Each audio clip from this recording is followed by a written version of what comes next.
The Office of the U.S. Trade Representative says it will establish a tariff exclusion process involving $300 billion worth of Chinese goods. A notice published by the office says interested U.S. parties must submit requests for exclusions between October 31st this year and January 31st next year. The office will evaluate the requests, taking into account the reasons for the exclusion. If the exclusion application is approved, the additional tariffs that have been imposed since September 1st can be returned.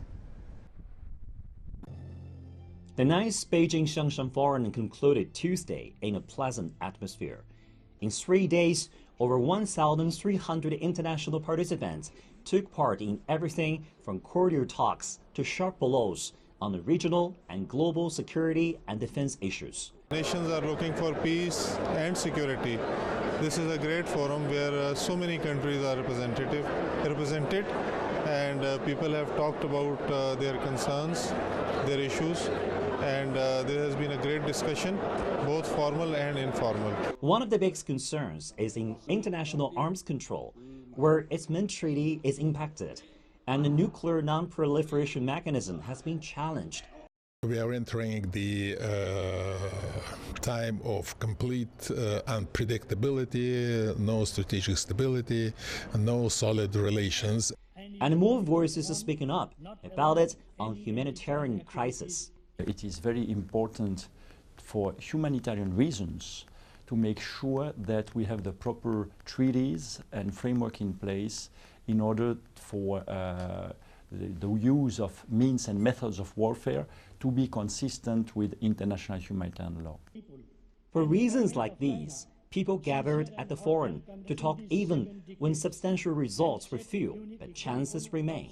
Creating new ideas on how to deal with security challenges and how to make this neighborhood, this part of the world, safer, secure, and more peaceful.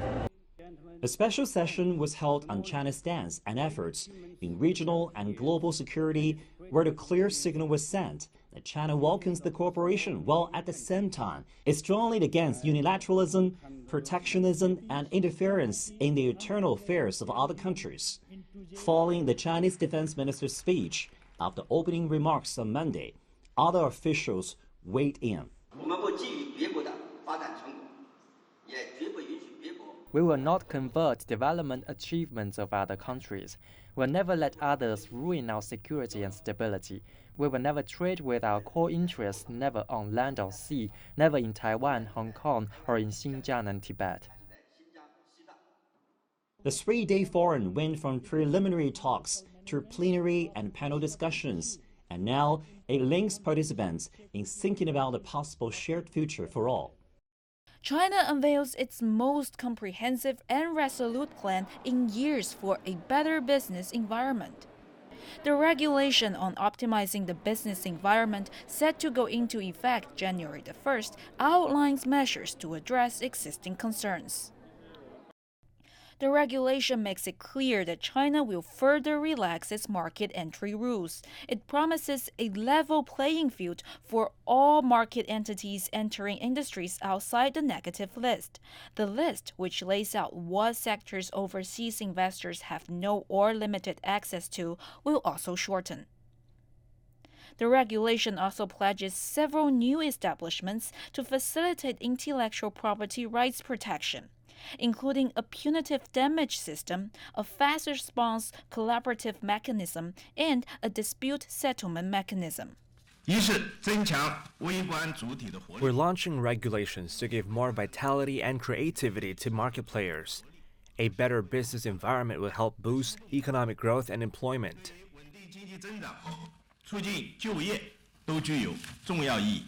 Ning also says the regulation will allay overseas investors' qualms. We will speed up the opening up process, all in the aim of creating a stable, fair, predictable business environment that is open and in tune with the international economy. Our efforts are recognized globally. The regulations come at a time when China is experiencing its slowest growth in nearly 30 years and encouraging both domestic and overseas business to invest and grow in China. Officials say by giving these regulations law validity and protection, market entities should be confident of their future in China. On Tuesday, China's Ministry of Industry and Information Technology released industrial performance data for the first 3 quarters of 2019. In the first 3 quarters, China's industrial output saw a 5.6% growth year-on-year.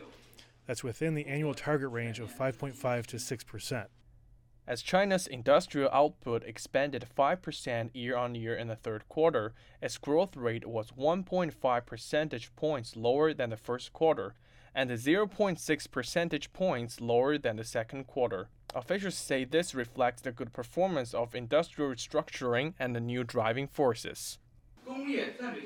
The output of strategic emerging industries and high-tech manufacturing expanded 8.4% and 8.7% on a year-on-year basis in the first 3 quarters, outpacing industrial output by 2.8 percentage points and 3.1 percentage points. Ahead of trade talks in Washington earlier this month, the U.S. added new companies to its entity list, including some Chinese artificial intelligence startups. Firms on the U.S. entity list are barred from buying U.S. parts and components without U.S. government approval. Beijing says the move will only affect some industries, which are highly dependent on the U.S., not all of them. It also said China will continue to be open and inclusive and further its policy of opening up. China will look at the trade war between China and the United States with an open mind and a big heart. The country won't close its doors to foreign investment and the global industry. It will not blindly emphasize independent control and will not disconnect from the development of international industries. Beijing says China will further open up many key sectors to foreign investment, including telecommunications, the internet, and automobiles. It also urges the U.S. to respect trade rules and act with caution. And he said China will closely monitor the U.S. entity list and take steps to safeguard its interests. Citizens from 53 countries can apply for transit visa exemptions at 30 ports in 23 Chinese cities.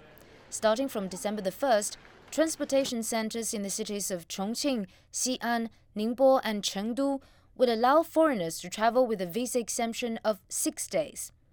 Chongqing and Xi'an, which have both had a 3-day visa exemption since 2013, will have their transit exemption time doubled to 6 days. Ningbo is new to the list, and it has a bonus policy. Foreign travelers can use the exemption applied in Ningbo to travel freely within the Yangtze River Delta region, which includes Zhejiang and Jiangsu Province and Shanghai.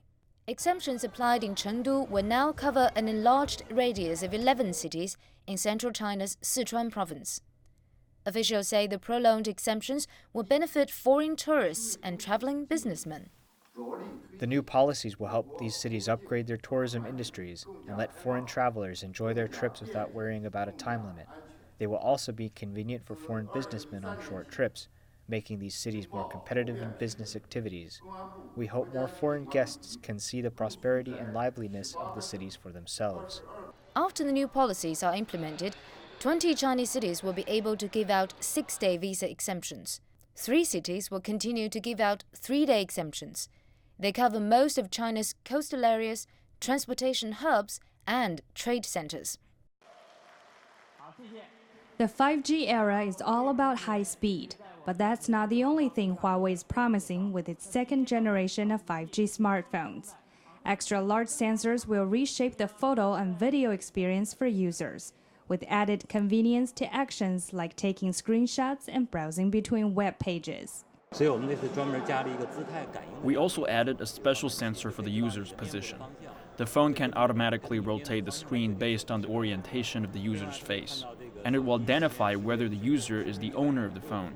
If not, it will hide private messages. Huawei has also released 5G-driven virtual reality and augmented reality apps. Thanks to the high processing speed, these games will just be too cool to quit. The AR and VR platforms are expected to be the next popular devices after smartphones.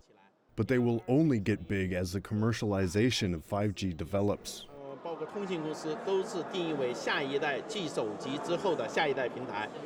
commercialization of the 5G technology in China is on the way.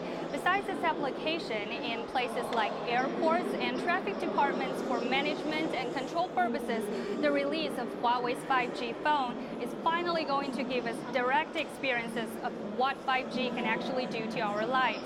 Huawei says the demand for data from users is only getting higher, so it's just right to meet such demands with enhanced user experience, which essentially equates to faster speed.